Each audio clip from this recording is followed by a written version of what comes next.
Hello dear friends. Today movie review in It. It, titled on screen as It Chapter 1, is a 2017 American supernatural horror film directed by Andy Muschietti and written by Chase Palmer, Cary Fukunaga, and Gary Dauberman. It is the first of a two-part adaptation of the 1986 novel of the same name by Stephen King, primarily covering the first chronological half of the book. It is the first film in the It film series as well as being the second adaptation following Tommy Lee Wallace's 1990 miniseries.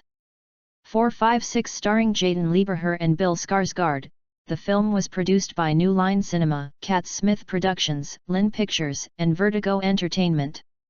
7/8 The film, set in Derry, Maine, tells the story of the Losers Club, Lieberher, Sophia Lillis, Jack Dylan Grazer, Finn Wolfhard, Wyatt Oleff, Chosen Jacobs, and Jeremy Ray Taylor, a group of 7 outcast children who are terrorized by the eponymous being which emerges from the sewer and appears in the form of Pennywise the Dancing Clown, Skarsgård, only to face their own personal demons in the process. Development of the theatrical film adaptation of It began in March 2009 when Warner Brothers started discussing that they would be bringing it to the big screen, with David Kojanek planned to direct, before being replaced by Fukunaga in June 2012. After Fukunaga dropped out as the director in May 2015, Muschietti was signed on to direct the film in June 2015. He talks of drawing inspiration from 1980s films such as The Howling, 1981, The Thing, 1982, The Goonies, 1985, Stand By Me, 1986, and Near Dark, 1987, and cited the influence of Steven Spielberg. During the development, the film was moved to New Line Cinema Division in May 2014. Principal photography began in Toronto on June 27, 2016, and ended on September 21, 2016. The locations for it were in the Greater Toronto Area, including Port Hope, Oshawa, and Riverdale. Benjamin Wallfish was hired in March 2017 to compose the film's musical score. It premiered in Los Angeles at the TCL Chinese Theater on September 5, 2017, and was released in the United States on September 8, 2017, in 2D and IMAX formats. A critical and commercial success, the film set numerous box office records and grossed over $704 million worldwide, becoming the third highest grossing R-rated film at the time of its release. 9 Unadjusted for inflation, it became the highest grossing horror film of all time. It received generally positive reviews, with critics praising the performances, direction, cinematography, and musical score, and many calling it one of the best Stephen King adaptations. 10 It also received numerous awards and nominations, earning 2 Washington, D.C. Area Film Critics Association nominations, including Best Acting Ensemble. It was nominated for the Critics' Choice Movie Award for Best Sci-Fi/Horror Movie. The film won 3 Bogey Awards, for pulling in more than 2 million German admissions in 11 days. 11 In addition, the motion picture was named one of the best films of 2017 by various critics, appearing on several critics' end-of-year lists.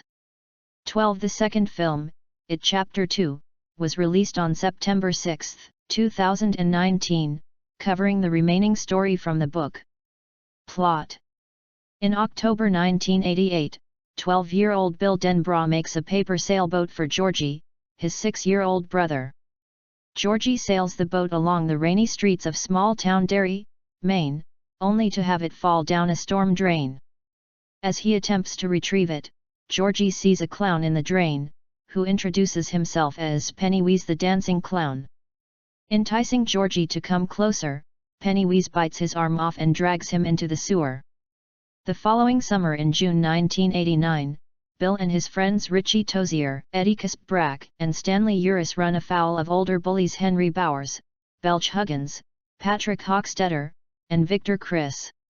Bill, still haunted by Georgie's disappearance, calculates that his brother's body may have washed up in a marshy wasteland called the Barrens. He and his friends investigate, believing Georgie may still be alive. Ben Hanscom, one of Bill's new classmates, learns that unexplained tragedies and child disappearances have plagued the town for centuries. Targeted by Bauer's posse, Ben flees into the Barrens and meets Bill's group. They find the sneaker of a missing girl named Betty Ripsum, while Patrick is killed by shriveled figures while searching the sewers for Ben. Beverly Marsh, a girl bullied over her rumored promiscuity, also joins the group. Both Bill and Ben develop feelings for her. Later, the group befriends orphan Mike Hanlon after rescuing him from Bowers. Each member of the group has encountered terrifying manifestations of Pennywise. Ben is chased by a headless undead boy, Beverly is attacked by a sink that spews blood only children can see, Eddie is chased by a diseased and rotting leper, Stan witnesses a disturbing painting of a woman coming alive, Mike relives the moment his parents burned alive, and a frightening phantom of Georgie haunts Bill. Dubbing themselves the Losers Club, they realize they are all being stalked by the same entity, which they refer to as it. From Ben's research, they determine that it appears as their individual worst fears, awakening every 27 years to feed on the children of Derry before resuming hibernation, and moves about by using the sewer lines, which all lead to an old stone well hidden under an abandoned house on Neobolt Street. Pennywise attacks them while they research, and afterward, the group ventures to the house to confront him, only to be separated and terrorized. As Pennywise gloats to Bill about Georgie, the losers regroup and Beverly impales Pennywise through the head, forcing it to retreat. The group flees the house and splits, with only Bill and Beverly resolute in fighting Pennywise. Weeks later, after Beverly confronts and incapacitates her sexually abusive father, Pennywise abducts her. The Losers Club reassembles and returns to the abandoned house to rescue her. Bowers, who has murdered his abusive father after being driven insane by Pennywise, attacks the group. Mike fights back, pushing Bowers down the well. The losers descend into the sewers and find Pennywise's underground lair, which contains a mountain of decayed circus props and children's belongings, around which the bodies of its child victims float in mid-air. Beverly, now catatonic after being exposed to dead lights inside its gaping mouth, is restored to consciousness when Ben kisses her. Bill encounters Georgie, but realizes he is Pennywise in disguise. Pennywise takes Bill hostage, offering to spare the others and go into hibernation if they leave him Bill. The losers reject this, battling Pennywise while overcoming their various fears. It is eventually defeated and retreats deeper into the sewers, with Bill declaring that it will starve during hibernation. Bill finds Georgie's raincoat and finally comes to terms with his brother's death, while his friends comfort him. As summer ends, Beverly informs the group of a vision she had while catatonic, where she saw them fighting Pennywise again as adults. The losers swear a blood oath that they will return to Derry as adults if Pennywise returns. After the others make their goodbyes and disperse, Beverly and Bill discuss her leaving the next day to live with her aunt in Portland. Before she leaves, Bill reveals his feelings and they kiss. Cast. Main cast. Jaeden Lieberher as William Bill Denbrough. The leader of the group of kids known as the Losers Club, who vows to get revenge on the monster with the help of his friends. 13, 14, 15 Denbrough losing his brother makes the battle against it a more personal crusade for him than any of the others. That and his stutter is what binds him to the group and transforms him into Big Bill, the leader. 16 On the character of Denbrough, Muschietti stated, Bill is like a ghost in his own home, nobody sees him because his parents can't get over Georgie's death. 17.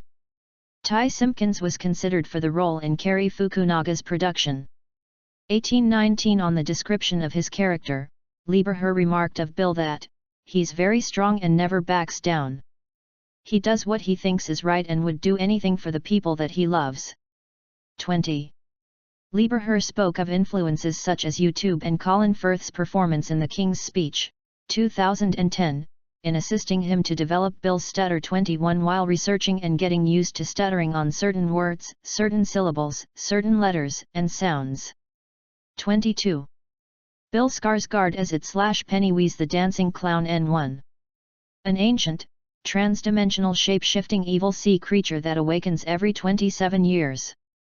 25, 26, 27, 28. Will Poulter was previously cast in the role but was forced to drop out due to scheduling conflicts. 25. With Poulter stating, "I was attached when Mr. Fukunaga was directing, but the circumstances at New Line are such that a new director's attached now." 29. Poulter continued, "I think, with all due respect to him of course, I was selected by Cary and subscribed to Cary's vision for the movie, and so I haven't had a chance to connect with that new director." 30. Mark Rylance, Ben Mendelsohn, Kirk Acevedo, Hugo Weaving and Tilda Swinton were considered for the role. 31, 32, 33, 34, 35. With Mendelsohn passing on the project, as New Line wanted him to take a sizable pay cut. 36. On June 3, 2016, The Independent officially reported, after final negotiations took place, that Muschietti had chosen actor Bill Skarsgård to portray the character. 37. On portraying Pennywise, Skarsgård stated, "It's such an extreme character. Inhumane, it's beyond even a sociopath, because he's not even human. He's not even a clown. I'm playing just one of the beings it creates." 38. Skarsgård described the character further, saying, "It truly enjoys the shape of the clown Pennywise, and enjoys the game and the hunt." He also commented, 39. What's funny to this evil entity might not be funny to everyone else, but he thinks it's funny. 40. On Pennywise's design, Skarsgård stated, "It's important that we do something fresh and original for this one. It's purposely not going toward that weird, greasy look." 41. He also commented on being compared to Tim Curry, stating that, "Curry's performance was truly great, but it's important for me to do something different because of that. I'll never be able to make a Tim Curry performance as good as Tim Curry." 42, 43. Skarsgård also elaborated on his age, stating, "There's a childishness to the character, because he's so closely linked to the kids. The clown is the manifestation of children's imaginations, so there's something childlike about that." 44. Producer Dan Lin spoke of Skarsgård's physical attributes. "His build is really interesting. He's really tall and lanky, and feels a little clown-like in his movement. When he came in we had a lot of different actors read, and when he came in he had a different spin on the character that got us really excited." 45. Lin concluded by comparing the character with that of Heath Ledger's Joker. "You've had Ledger doing almost a clown Joker, you've seen obviously Tim Curry as a clown. We wanted someone who created a Pennywise character that would stand on its own, and Bill came in and created this character that frankly freaked us out." 45. Muschietti spoke of Skarsgård's Pennywise as one not to lurk in the shadows, to which he remarked, "Pennywise shows up, he's front and center, and he does his show. He has an act. So it's weird all the time, and every little thing implies a further threat." 46, 47, 48, 49, 50. Muschietti also spoke of wanting to make the sense of dread that grows in Derry part of the dread of Pennywise, to which he stated, "He's not just a character that can shapeshift, his influence is all around. The anticipation of him is almost scarier than the actual Pennywise scares." 51. On selecting Skarsgård to portray Pennywise, Muschietti wanted to stay true to the essence of the character, and Skarsgård caught his attention. 52. The character has a childish and sweet demeanor, but there's something very off about him. Skarsgård has that balance in him. He can be sweet and cute, but he can be pretty disturbing." 53. Producer Barbara Muschietti referred to Skarsgård's Pennywise as the ancestral clown, shunning 21st-century modern clown characteristics and instead harkening back to 18th-century aesthetics with upgrades. 54. Jeremy Ray Taylor as Benjamin Ben Hanscom. A shy, overweight boy with a crush on Beverly, who relays the incidents of Derry's past to his friends.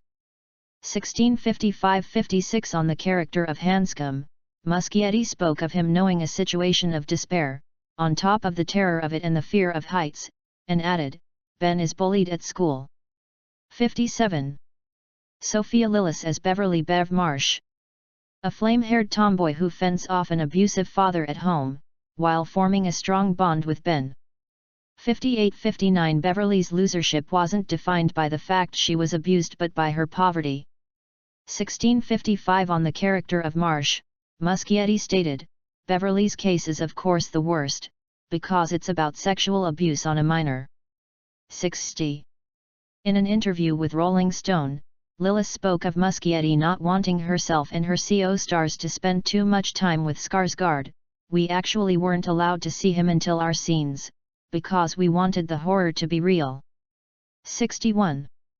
On the character of Marsh, Lillis described her as, kind of a tough person. She hides herself. She tries to hide her emotions and hide her feelings. She distances herself from everyone, but once she has this friend group she doesn't want to let it go because this is the only friend group that she has, and so she's a very strong character. Citation.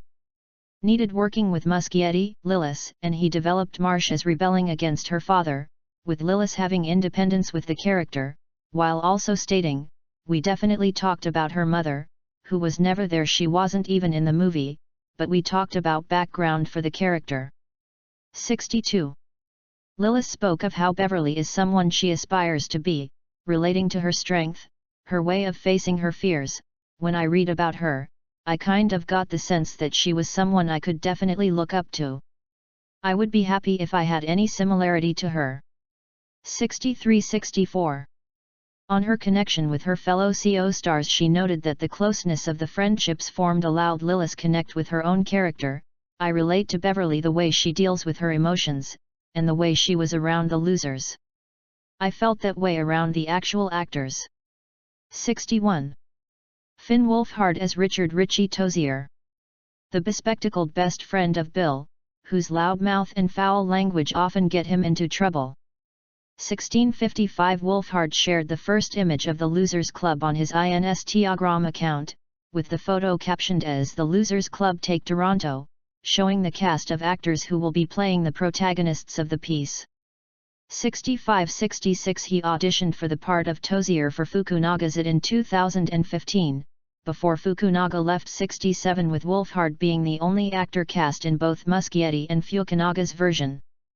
68 On the character of Tozier, Muschietti stated, we don't know much about Richie's personality, because he's the big mouth of the group. But we suppose he's also neglected at home, and he's the clown of the band because he needs attention. 69.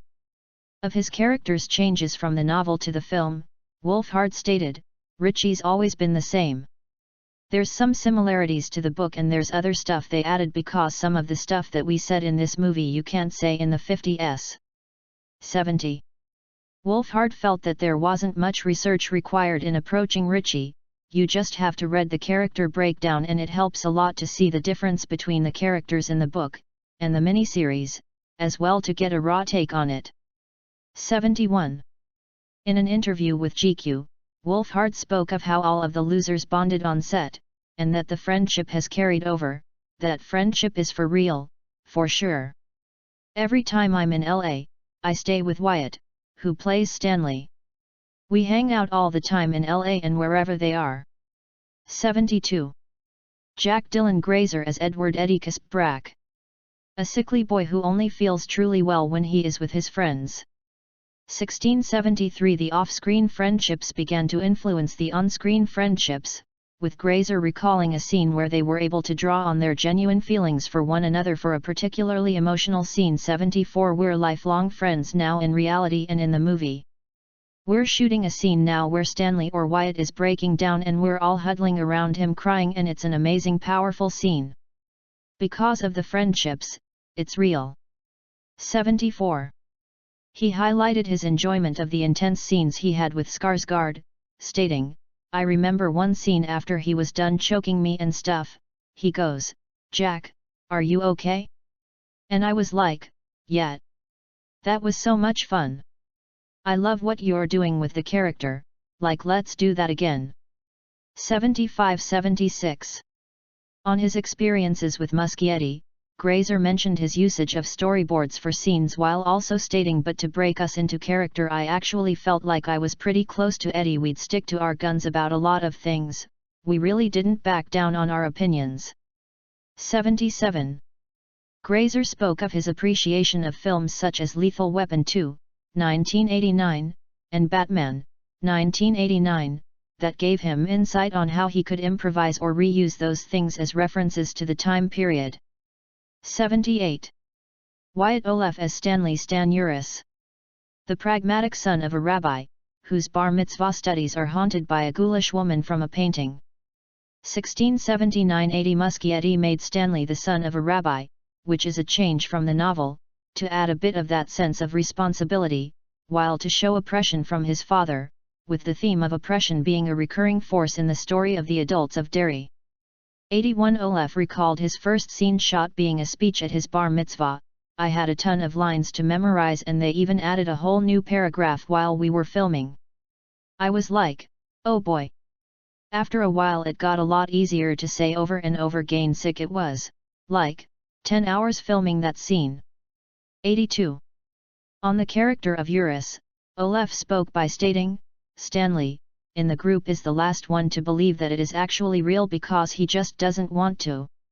It doesn't fit within his reality until something happens. He relates to everyone, but he's the one who tries to organize everything, but he can't. It's falling apart for him and his friends come to support him. 83. While Oleff stated Stanley as having OCD, remarked 84, he tries to lay everything out in his own mind pattern kinda thing.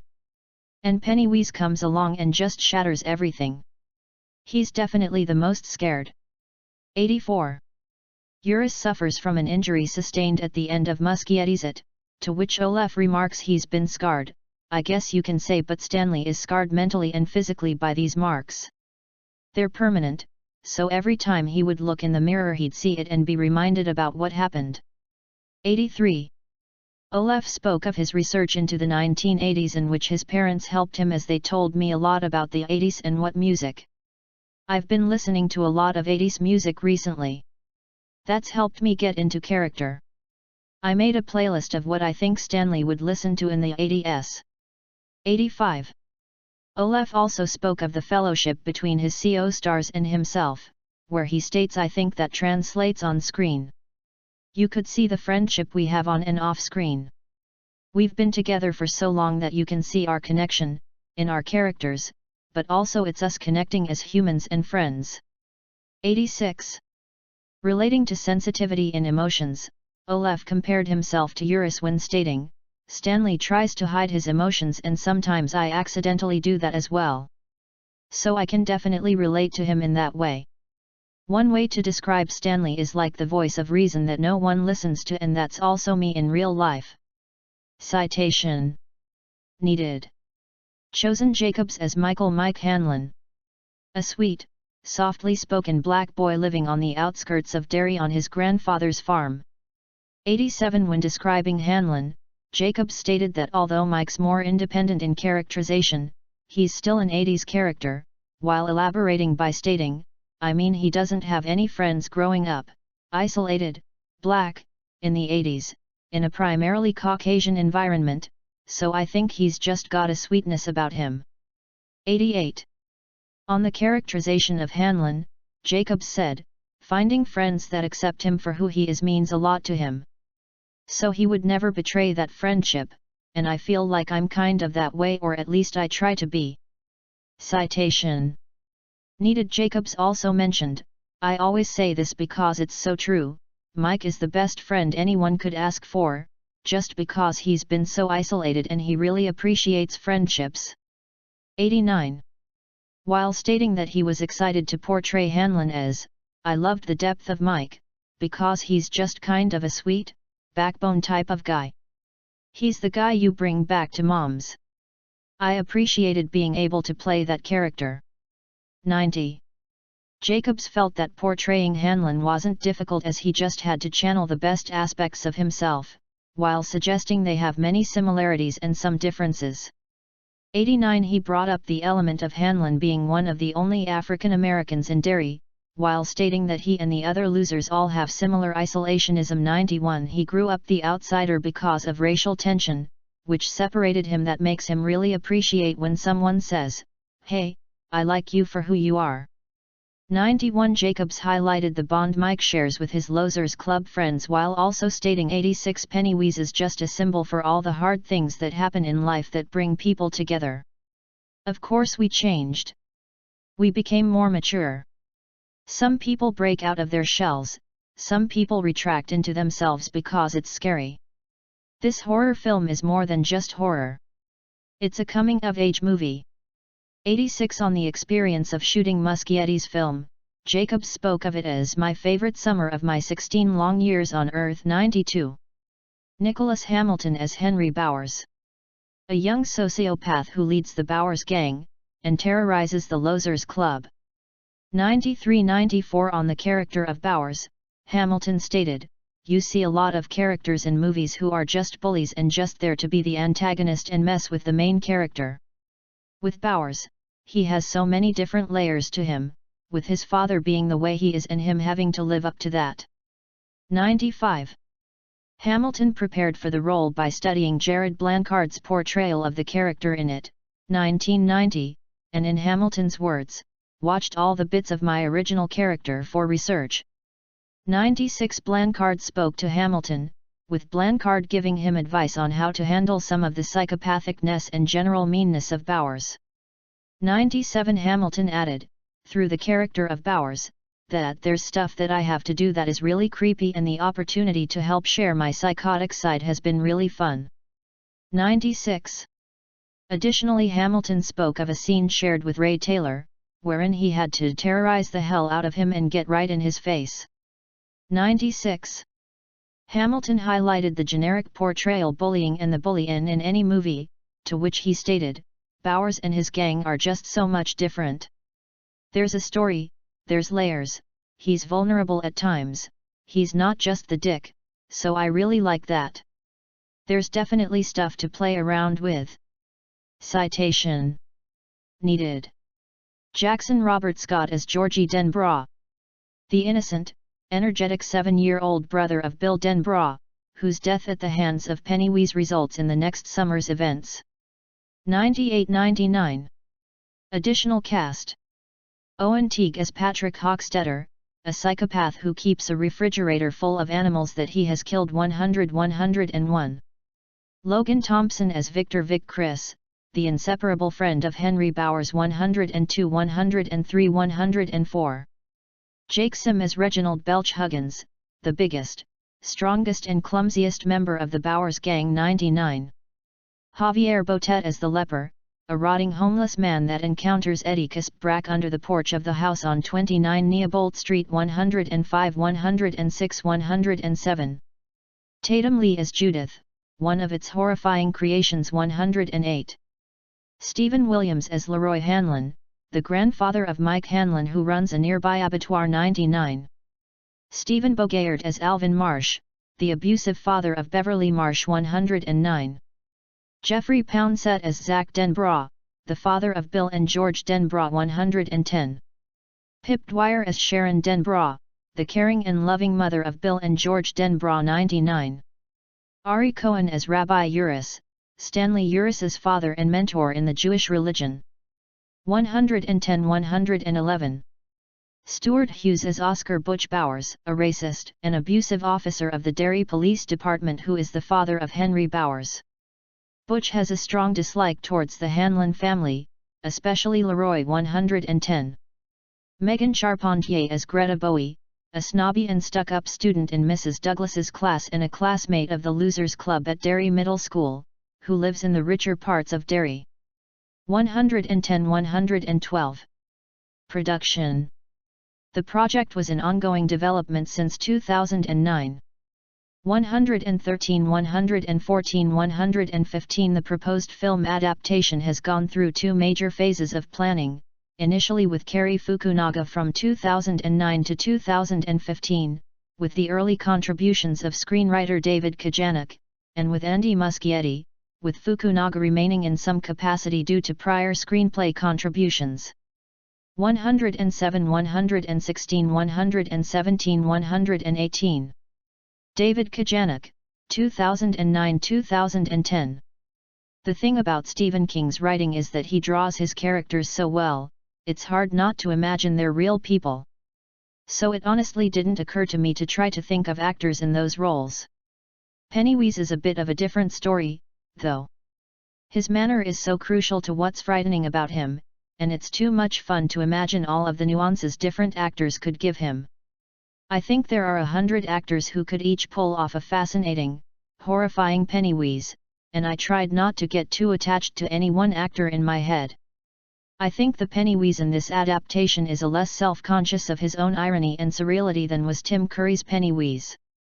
I think it will be harder to laugh at his antics since, under the permissiveness of an R rating, I was able to give him back a lot of his more upsetting moments from the novel, ones that could never be aired on network television. David Kajanik, on the construction of Pennywise. 119. On March 12, 2009, Variety reported that Warner Bros. Pictures would be bringing Stephen King's novel to the big screen, with David Kajanik to adapt King's novel, while Dan Lin, Roy Lee and Doug Davison would be producing the piece. 120. When Kajanik learned of Warner Bros. Plans to adapt King's novel, he went after the job.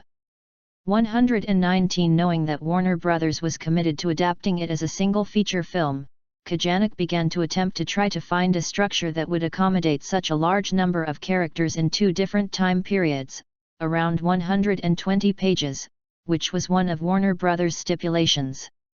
121. Kajanik worked with Lin, Lee and Davison on The Invasion, 2007, and he knew they would champion good storytelling, and allow him the time to work out a solid first draft of the screenplay. 122. Kajanik spoke of the remake being set in the mid-1980s and in the present, mirroring the 20-odd-year gap King uses in the book, and with a great deal of care and attention paid to the backstories of all the characters. 123. Kajanik also mentioned that Warner Bros. Wished for the adaptation to be rated R, which he furthered by saying, "We can really honor the book and engage with the traumas that these characters endure," while Kajanik spoke of Warner Bros. Wanting the adaptation as a single film. 124. On June 29, 2010, the screenplay was being rewritten by Kajanik. 125. He said that his dream choice for Pennywise would be Buster Keaton if he were still alive, and the Pennywise that Kajanik scripted was less self-conscious of his own irony and surreality. 126. Cary Fukunaga, 2012-2015. I am in the midst of rewriting the first script now. We're not working on the second part yet. The first script is just about the kids. It's more like The Goonies, 1985, meets a horror film. We're definitely honoring the spirit of Stephen King, but the horror has to be modernized to make it relevant. That's my job, right now, on this pass. I'm working on making the horror more about suspense than visualization of any creatures. I just don't think that's scary. What could be there, and the sounds and how it interacts with things, is scarier than actual monsters. Cary Fukunaga, on the development of it. 127. On June 7, 2012, The Hollywood Reporter had revealed that Cary Fukunaga was boarding the project as director and will co-write the script with Chase Palmer, while Roy Lee and Dan Lin are producing, as with Seth Grahame-Smith and David Katzenberg of KatzSmith Productions. 128. On May 21, 2014, Warner Bros. Was announced to have moved the film to its New Line Cinema division, with overseer duties conducting by New Line's Walter Hamada and Dave Neustadter, along with Vice President of Production at Warner Bros., Nyaja Kuykendall.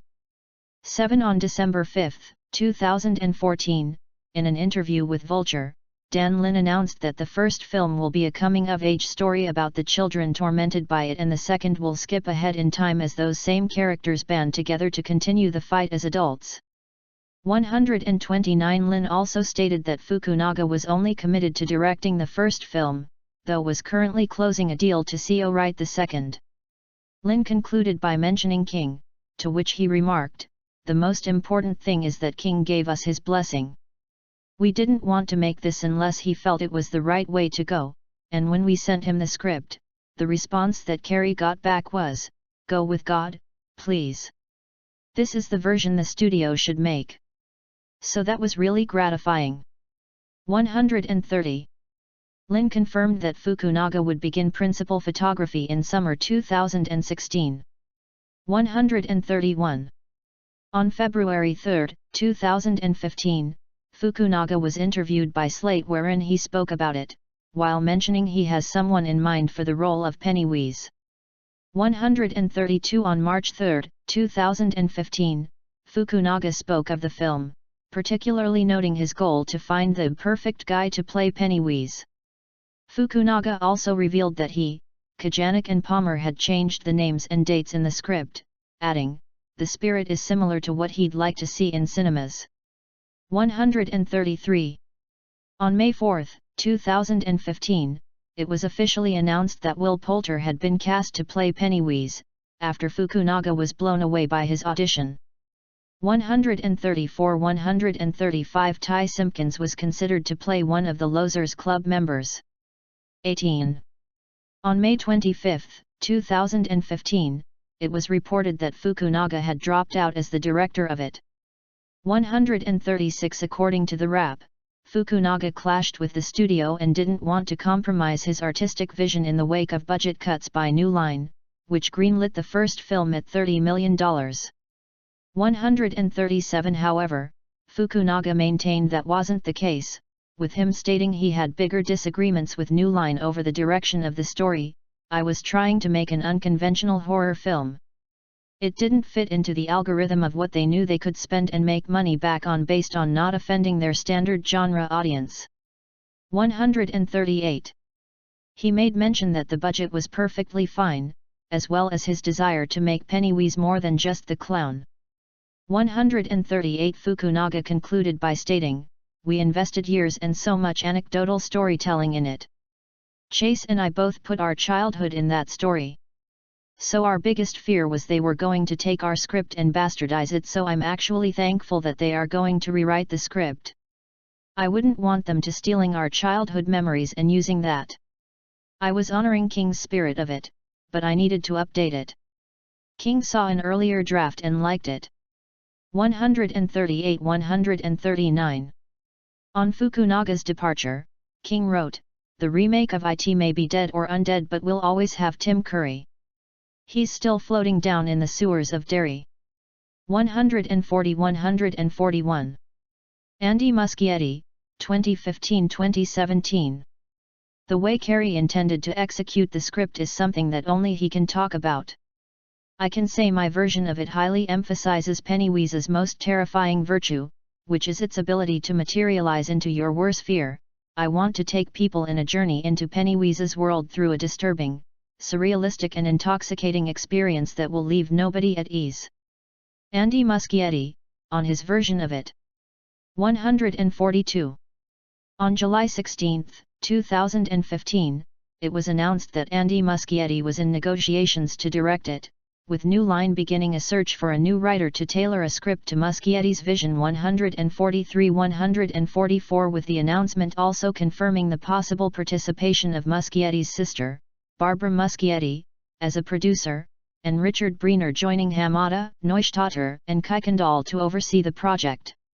143. On April 22, 2016, it was indicated that Will Poulter, who was originally tapped to portray Pennywise in Fukunaga's version, had dropped out of the film due to a scheduling conflict and that executives were meeting with actors to portray the antagonist. 145. On April 22, 2016, New Line Cinema set the film for a release of September 8, 2017. 146. 147. On October 30, 2015, Muschietti was interviewed by Variety wherein he spoke about his vision of it, while mentioning Poulter was still in the mix for the role of Pennywise. "Poulter would be a great option. For me he is at the top of my list." 148. He confirmed that next summer is the time for them to start shooting. It was decided to shoot it during the summer months to give them the time to work with the children who have the main roles in the first part of the film. Citation needed. Muschietti went on to say that King described 50s terror iconography, adding that he feels there is a whole world now to rediscover, to update. He said there won't be any mummies or werewolves and that the terrors are going to be a lot more surprising. 149. On February 19, 2016, at the DICE Summit 2016, producer Roy Lee confirmed that Fukunaga and Chase Palmer's original script had been rewritten, with Lee remarking, "It will hopefully be shooting later this year. We just got the California tax credit. Dauberman wrote the most recent draft working with Muschietti, so it's being envisioned as 2 movies." 150.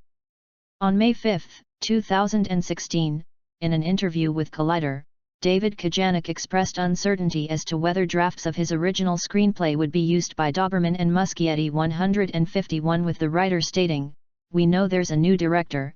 I don't know myself whether he's going back to any of the previous drafts or writing from scratch. I may not know until the film comes out. I don't know how it works. If you find out, let me know." 151. On June 2, 2016, Jaeden Lieberher was confirmed to be portraying lead protagonist, Bill Denbrough. 14. On June 2, 2016, The Hollywood Reporter reported that Bill Skarsgård was in final negotiations to star as Pennywise, whose cast will also include Finn Wolfhard, Jack Dylan Grazer, Wyatt Oleff, Chosen Jacobs, and Jeremy Ray Taylor. 26. On June 2, 2016, there was a call for 100 background performers, with the background actor call going from 3 p.m. to 7 p.m. and by 4 p.m. more than 300 people had gone through. The casting call also asked for a marching band and period cars between 1970 and 1989.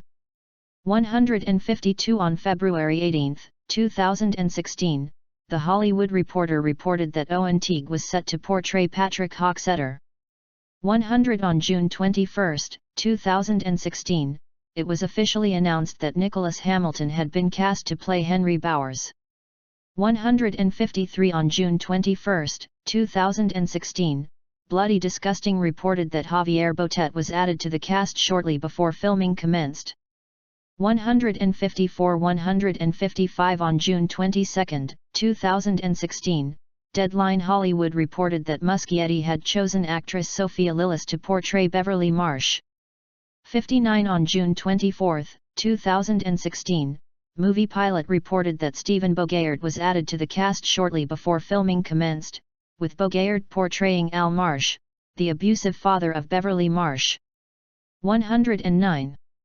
On July 22, 2016, Barbara Muschietti was interviewed by Northumberland News' Karen Longwell, wherein she spoke about the filming locations on it, while mentioning the beauty of Port Hope being one of the reasons as to why it was chosen, while Muschietti added, "We were looking for an idyllic town, one that would be a strong contrast to the story.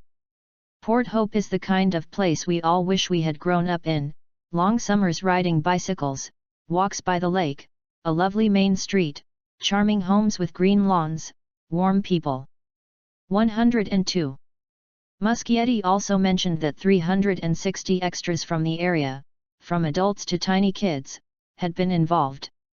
102.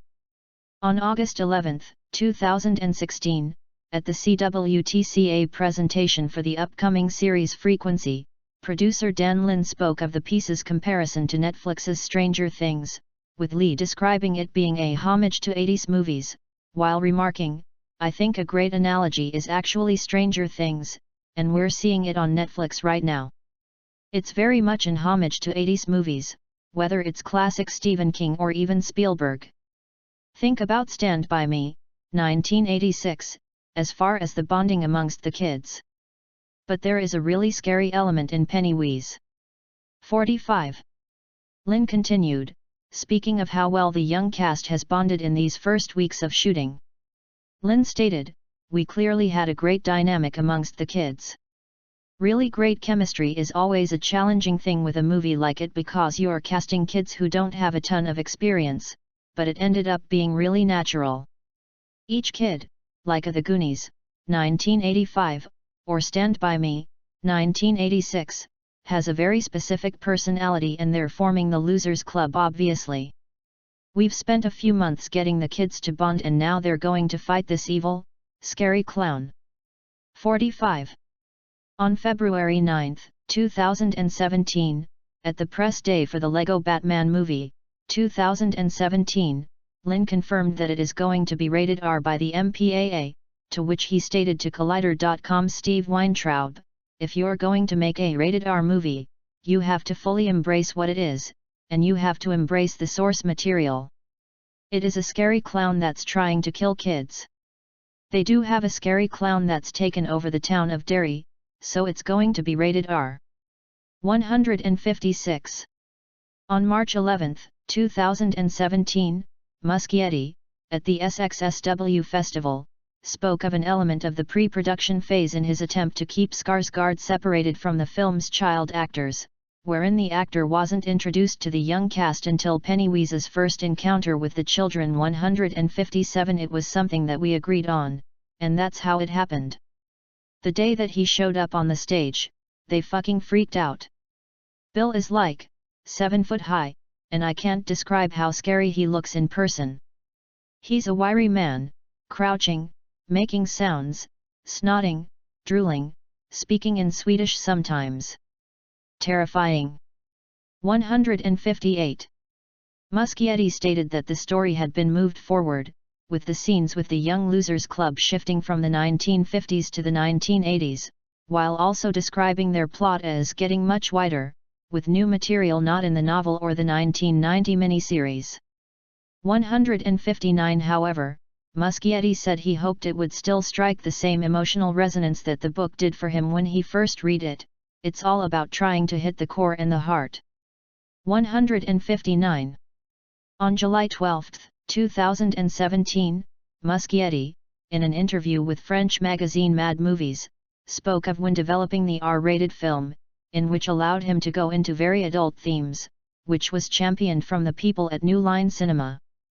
160-161. He also stated that, if you aimed for a PG-13 movie, you had nothing at the end. So we were very lucky that the producers didn't try to stop us. In fact, it's more our own moral compass that sometimes showed us that some things lead us in places where we didn't want to go. 162-163.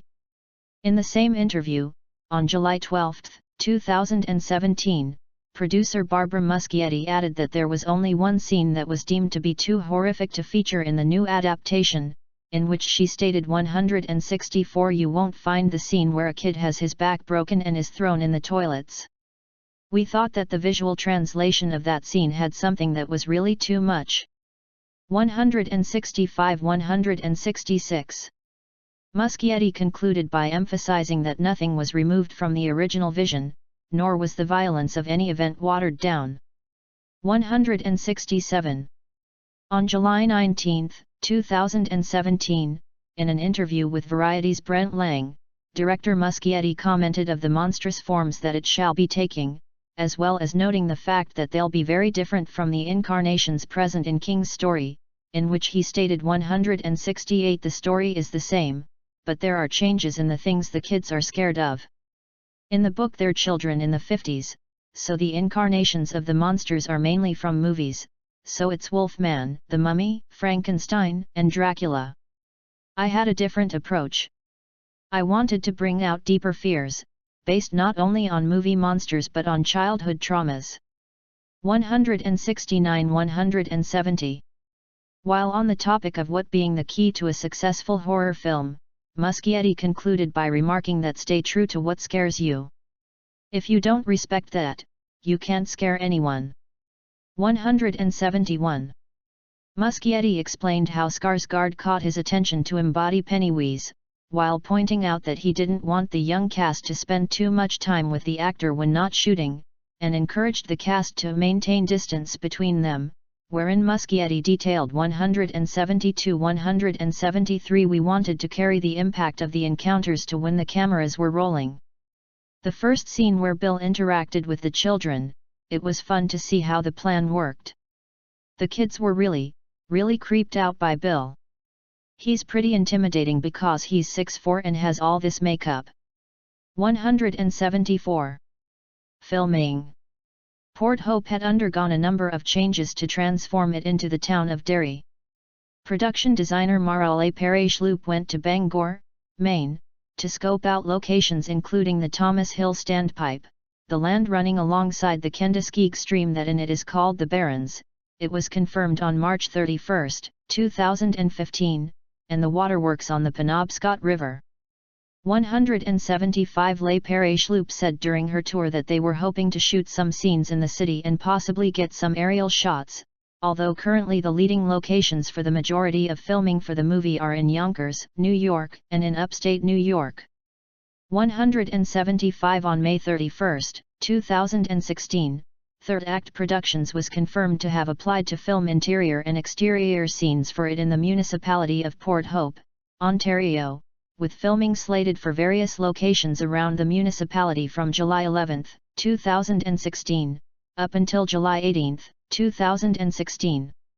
176 Principal photography was confirmed to have begun in Toronto, with an original shooting schedule occurring from June 27 to September 6, 2016. 177 178 179. On July 8, 2016, Port Hope had undergone a number of changes to transform it into Derry. Port Hope Municipal Hall is now Derry Public Library, the Port Hope Tourism Centre is now a City of Derry office, Ganaraska Financial is now Montgomery Financial, Gould's Shoes storefront on Walton Street changed to a butcher shop, the Avanti Hair Design storefront changed to Tony's Barber Shop, an empty storefront at 36 Walton Street changed to Reliance Cleaners, Queen Street Tattoo storefront changed to Derry Scoop. A statue of Paul Bunyan was erected in Memorial Park, U.S. flags now hang in place of Canadian flags downtown, and Port Hope Capitol Theatre had appeared to be showing Batman, 1989, and Lethal Weapon 2, 1989, thus confirming the film's setting of 1989. 181. On July 11, 2016, preliminary shooting took place in Port Hope Town Hall, Memorial Park Cenotaph, Queen Street between Walton and Robertson Streets and the Capitol Theatre. 182 On July 12, 2016, filming occurred between the intersection of Mill and Walton Street Bridge, and in front and behind 1622 Walton Street and Port Hope Town Hall. 182 other shooting locations included Queen Street between Walton and Robertson Street, and Memorial Park, on July 13. 182 It was also reported, on July 14, that filming had been set up on the alley between Gould's Shoes and Avanti Hair Design and John and Hayward Streets. 182 On July 15, 2016, Cavan Street between Highland Drive and Ravine Drive, and Victoria Street South between Trafalgar Street and Sullivan Street. 182 Filming moved to Cavan Street between Highland Drive and Ravine Drive, and Victoria Street South between Trafalgar Street and Sullivan Street on July 15. 182 Filming in Port Hope ended on July 18, at Watson's Guardian Drugs. 182. Oshawa had been chosen by producers of it as the next filming location, and on July 20, 2016, filming notices were sent out to homes in the area of Eulalie Avenue and James Street, near downtown Oshawa, advising residents that filming of a new adaptation will commence shooting in the area from August 5 up until August 8, 2016. 183 On July 29, 2016, it was announced the crew had been busy on the formerly vacant lot at the dead end of James Street constructing the set, in the form of a dilapidated old house. 184 It was also remarked that the structure is a facade built around scaffolding that will be used for exterior shots. 183 The set is composed of prefabricated modules that are being trucked in and put into place by IATSE carpenters. 185. On July 18, 2016, production crews had arrived in Riverdale, Toronto. 186 187 188 with filming beginning at 450 Papa Avenue, which is home to a circa 1902 heritage-designated building called Cranfield House, up until August 19, 2016. 189 190 It was reported, on September 4, that filming had wrapped its shooting in Oshawa, which included the haunted house location, as well as on Court and Fisher Streets. 191 principal photography was confirmed to have ended in Toronto on September 21, 2016. 192-193 with an altered shooting schedule occurring from June 27 to September 21, 2016, and ultimately with post-production initially beginning on September 14, 2016. 194. Cinematography. One of my main quests is highlighting the eyes of the actors, indeed. I believe that what is captured in the eye goes beyond what can be seen in facial expressions alone. So I always look for a specific way to highlight the eyes of each actor. We did several tests on Pennywise's eyes during camera tests, and in the end, I used a flashlight. We tested a lot of different lamps and I chose a particularly powerful one, which gave a very hard light. When Pennywise looks at the kids, I wanted his eyes to look more than his desire to eat them. I liked the idea that, in his eyes, we can see that he knows the fear he inflicts. A bit like when a mother looks hard at her children to scold them. More than just scary eyes, I thought that was what the character needed. So something had to be done to emphasize his look. Chung Hoon, on the visual power of lighting eyes in it. 195. It was photographed with ARRI Alexa XT Plus and Alexa Mini 196 in a distributed aspect ratio of 2.39:1 by Chung Hoon. 197 for photographic lens. Chung used Panavision G series anamorphic prime, and Genius Optimo 198 and Primo prime, in which Chung stated is used when Muschietti wants to use a wider lens or needs more frame space for visual effects. The look of the lenses is nearly the same. I mix them a lot and it works well. 196. Cinematographer Chung and director Muschietti's discussions on the lighting of it were of temperature, with Muschietti wanting a hot summer with everyone sweating all the time, while admiring characters with shine on their faces. 199. Both also discussed the balance of making something realistic, but with an element of intrigue that something is not right. 199. Chung mulled over the notion of a period look for it, but ultimately felt the 1980s feel was conveyed through Claude Perez sets and the work of Janie Bryant, in which Chung stated, "Trying to make a movie set in the 1980s look like the 1980s can be dangerous." 199. Initially he had thought of photographing with 1980s lighting rules and gear, though later feeling it to be superfluous as Muschietti and he were trying to capture a natural look. 199. Muschietti himself found mainstream 1980s lighting too artificial, thus preferred to through windows and bounce off the floor, allowing him to convey a feeling of intimacy with the characters, while admiring the approach of unsettling backlights and soft lights. 200. Chung spoke of his experience on Stoker, 2013, which taught him how to light quickly using one source. "I feel lucky because some directors will always say, 'Can you make more light?' But this movie is very naturalistic. My responsibility is to the audience and to tell the story, and if you want this movie to scare people, a natural look is best." 199. Editing. The final is 2 hours and 9 minutes from memory. The first editor's assembly was 3 hours and 40 minutes, and then after the director's cut, we were hovering just under the 3-hour mark. Then we went through studio notes and audience screenings to further work the cut. Not only are there film rhythms, but there are also filmmaker rhythms. Cutting a film is a marathon, not a sprint. You have to emotionally and physically pace yourself. Jason Ballantyne, on the final theatrical cut in it. 201.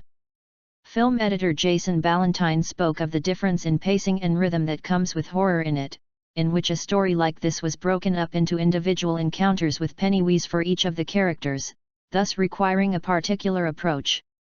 202. Each segment had to have the appropriate rhythm and set up for the inevitable jump scare, to which he explained, "We were definitely conscious of trying to mix the rhythms up."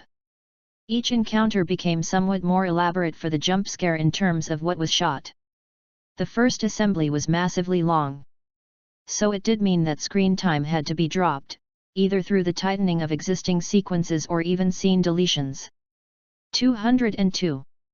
Ballantine also spoke of the key factors when cutting it, which included King's novel, and Tommy Lee Wallace's 1990 miniseries. 202. In approaching a scene for it, Ballantine mapped out his day-to-day workflow from getting his dailies to sitting down with Muschietti looking through what he's pieced together. 203. Upon receiving the dailies, Ballantine looked through the footage to see if he needs any pickups or reshoots to report back to set, resulting in Pierce Romer, Elliot Treger, Farron Benches, and Daniel Miller to ensure all the footage had been copied over before returning the footage for formatting. 203. From there, Ballantine asks his assistants to arrange the selects in script orders so that he can have a better understanding of the structure, as well as work at a faster pace without worrying about getting lost in the footage. 204. 203. Once Ballantine has a good chunk of the selects in the order he wants, the finished product from that batch will be about a third of the original length. 203. Design. Costume design. Pennywise's grey costume was partly inspired by the clothing style of the Renaissance. On August 16, 2016, in an interview with Entertainment Weekly, costume designer Janie Bryant spoke of crafting Pennywise's form-fitting suit and the inspirations to which it drew upon involving a number of bygone times, among them the medieval, Renaissance, Elizabethan, and Victorian eras. 205. Bryant explained that the costume incorporates all these otherworldly past lives, while highlighting the point that Pennywise is a clown from a different time. 206. In designing Pennywise's costume, Bryant included a Fortuny pleating, which gives the costume an almost a crepe-like effect. 207. To which Bryant remarked, "It's a different technique than what the Elizabethans would do. It's more organic, it's more sheer. It has a whimsical, floppy quality to it. It's not a direct translation of a ruff or a whisk, which were two of the collars popular during the Elizabethan period." 208. Bryant played with multiple eras as a way of reflecting Pennywise's immortality and added a doll-like quality to the costume. 208. 209. She furthered this by stating the pants being short, the high waistline of the jacket, and the fit of the costume is a very important element. It gives the character a childlike quality. 208. 210. Bryant spoke of the two puffs off the shoulder, sleeves, and again on the bloomers, with her desire to create an organic, gourd or pumpkin kind of effect, which includes the peplum at the waist, the flared, skirt-like fabric blossoming from below his doublet. 208. 211. She explains, it helps exaggerate certain parts of the body. The costume is very nipped in the waist, and with the peplum and bloomers it has an expansive silhouette. 208. The main color of his costume is a dusky grey, but with a few splashes of color. 208. She concludes the interview by stating, the pom-poms are orange, and then with the trim around the cuffs and the ankles, it's basically a ball fringe that's a combination of orange, red, and cinnamon. It's almost like Pennywise fades into his environment. But there are accents to pull out the definition of the grey silk. 212. Bryant explained that she wished for Pennywise to have an organic element about himself, with herself paying attention to King's description of Pennywise as being in a silvery grey. 213. For Pennywise, Bryant's manufacturer built 17 different clown costumes to accommodate the action in the film. 213. Muschietti spoke of the fact that the entity of Pennywise has been around for thousands of years, thus from an aesthetic standpoint wished to depart from the 20th century clown framework, in which he stated 214 I think it looks cheap, and it's too related to social events and stuff and circus and stuff. Circus is fine, but I'm more aesthetically attracted to the old time, like the 19th century clown. And given that this guy has been around for centuries, I wondered myself why not, having an upgrade that was 1800s. 215. Production design. One of the main sets that we worked on, one of them was an evil house. The evil house had three specific moments: there's the exterior, there's the interior, and then the basement, where the well is where Pennywise accesses the sewers and the cisterns where his lair is. I also wanted to have this spooky tree looming at the house, so we decided to build it until a crew member found this tree, driving to the office here one morning. So we bought the tree from the owner after negotiating. Claude Pear, on the construction of 29 Newbold Street on it. 216.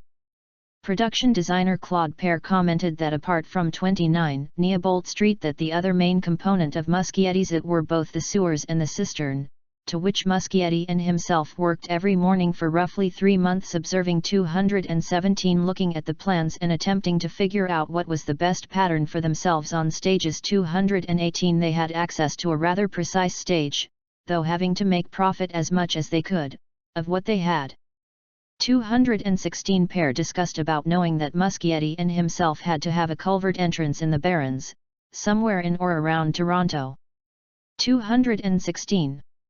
The construction of 29 Newbold Street was one of the great challenges of the production, with Pear later explaining he wanted the haunted house of the film to be visually strong and in line with the decor of the great films of the horror genre such as the Bates House from Psycho, 1960, or the Overlook Hotel of The Shining, 1980. 219 Pear worked extensively with Muschietti to imagine a haunted house that unleashes a presence that is discovered to be a character in its own right. 220 The exterior of 29 Newbold Street was built in Oshawa, Ontario, with the interior scenes being filmed in a former hospice. 219. 6 months after principal photography, Pear built the clown room on a sound stage at Pinewood Toronto Studios, as Muschietti felt the Newbold Street sequence required more scares, to which Pear stated Muschietti had the concept of wanting to have clowns from different eras, in which Pear said 221 there were real clowns and fake clowns. There was lots of work put into dressing mannequins and putting some heads on them with masks and wigs and so on. Some of them were real people, so they start moving as you see in the movie. 221. Conceptually, Muschietti himself spoke of how he wished to keep the cistern more grounded and real. Instead of going into a world of fantasy, I decided to do a compelling and surrealistic but still grounded physical place. 221. Pear originally had wished that the sewers were composed of bricks, due to it being of more period accuracy. However, the cost was deemed too great, thus his team and himself decided to go with formed concrete, which was constructed with a mixture of planks and plywood sheets. 216 Pear spoke of the special attention paid to the water drainage for the sewer, as well as the watermarks that he said echoed those of New Orleans after Hurricane Katrina. 222.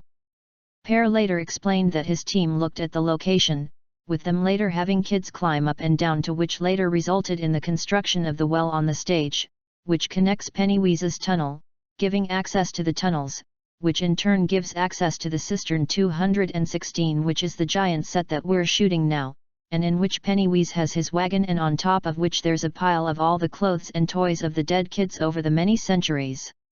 216. The vortex of dead children was also a creation of Muschietti and Pear, with floating being a metaphor for dying, according to Muschietti. 221 Pear had to get down to logistics, with conversations taking place about how many bodies would be floating, as well as the speed at which the children were spinning around, with Pear remarking 221 we didn't want to go over a year worth of kids, because all the kids that would have been dead would have been eaten in the 27 years that Pennywise was away, so the kids of that era are basically a reserve for the next 27 years. 221. Sound design. Chris Jenkins and Michael Keller were sound engineers for the film, tasked with sound mixing, while sound editor Victor Ray Ennis supervised the process.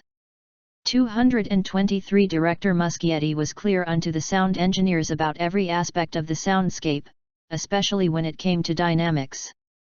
224 During the final mix there were moments when Muschietti conducted the peaks and valleys of the sound design and score, to which sound designer Paul Hackner stated, it was in these moments when perceived silence, created by small transients such as water drips, foot creaks, or actual silence, were revealed, resulting in a dynamic mix. 224. Visual effects. Basically what they did was bring in all the stunt performers into a gym, and they learned the choreography and they motion captured this. We built really quick CG assets for all the characters, including Pennywise, and we planned out all his transformations and the action. In the end, you could have the shape of both characters, but both of them could have the textures of one or the other. With some simulated effects we'd be able to balance all of that out and really time it to what Muschietti was looking for. Arnaud Brisebois, on the showdown with Pennywise in it. 225. Nicholas Brooks was the overall visual effects supervisor and the visual effects company Rodeo FX worked on most of the visual effects on it. 226, 227, 228, completing 95 shots for the film. 229 Rodeo FX was tasked with creating a number of CG assets to either enhance or even completely replace Bill Skarsgård's Pennywise, amongst others being the giant abandoned cistern within the heart of Pennywise's lair. 229 Both from a technical and creative standpoint, the various shapes created for Pennywise presented a large challenge for Rodeo FX's modeling, rigging and creature FX teams. 229 The visual effects company Atomic Arts were initially brought in to create the paper boat sequence for it, which covers much of the first trailers, to which all of the shots were used in the final film, and the company were awarded many more shots in Muschietti's piece. 230 Atomic Arts highlighted the challenges in creating the paper boat sequence, as Muschietti and Chung shot in it bright sunshine. 230 Amalgamated Dynamics worked on the special makeup effects on it. 231. Producer Barbara Muschietti stated that it would use computer-generated imagery as a support tool in every circumstance, never as an element standing on its own in regard to its relationship with practical effects, to which she stated, "In every film, in this day and age, there is some CG, but we will use it as little as possible." 232. Andy Muschietti spoke of it containing a small amount of CGI, with much of Pennywise being Skarsgård and his face. 233 The rest it's a shape-shifting monster, and I wanted to bring that to the screen, when he's basically trying to throw everything he has at them, while signifying the importance of design and execution in the eternal discussion of practical versus CG. 233. Company 3's Stephen Nakamura collaborated with Muschietti to color grade it, completing the film's digital intermediate in Blackmagic DaVinci Resolve at Film. 234 spoke of the concepts about the look of Muschietti's film that evolved during production, and while continuing it in the idea that a lot of the film takes place in fairly high-key situations, not the kind of dark, shadowy world some horror films exist in. 235 Nakamura said, "It's a period piece. It's set in a small town that sort of looks like this pleasant place to be, but all this wild stuff is happening." 235. On the work connected on Pennywise during the digital intermediate, Nakamura spoke of having alpha channel mats cut around Pennywise's eyes for every shot he's in, while using the color corrector to make changes to his eyes. 235 Other moments Nakamura mentioned was the battle between the kids and Pennywise underground, wherein the setting shifts the story into darkness, with such an effect working powerfully in the 14-foot Lambert standard digital cinema version and even more so in the 31-foot Lambert HDR pass, which was completed for the film's Dolby Cinema version, in contrast to Nakamura's work on Tomorrowland, 2015, with him explaining 235 in the Dolby Cinema version, the scene can feel significantly darker but also contain more detail. You're pushing more light through the images overall and the contrast ratio is massive, so dark scenes can be even darker, but we can hold on to every scary detail. It's a very effective tool to have for this kind of movie. 236. Themes. See also, It, novel, themes, and It, miniseries, its content in relation to television restrictions. It is a loss of innocence story with fear, mortality, and survivalist themes.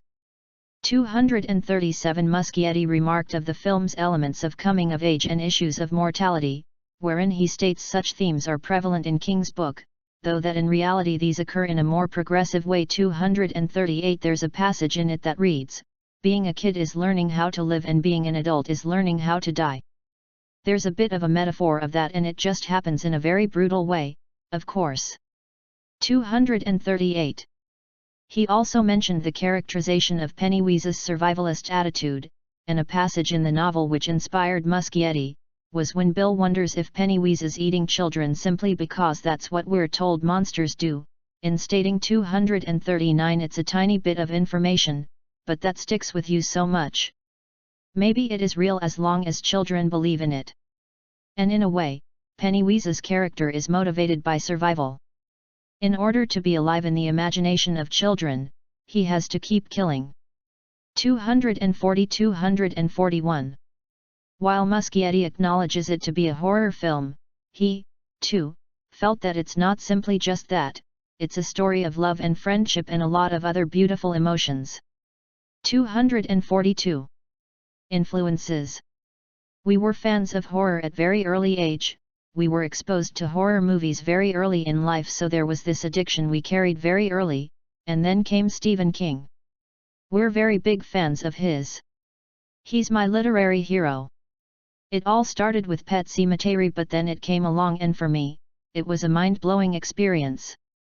My first reaction, when offered the opportunity to direct this movie, was basically to go back to my emotional experience reading the book when I was a child, and translating that into a movie that would blow my mind as an adult. Those were the big ideas when approaching the making of this movie.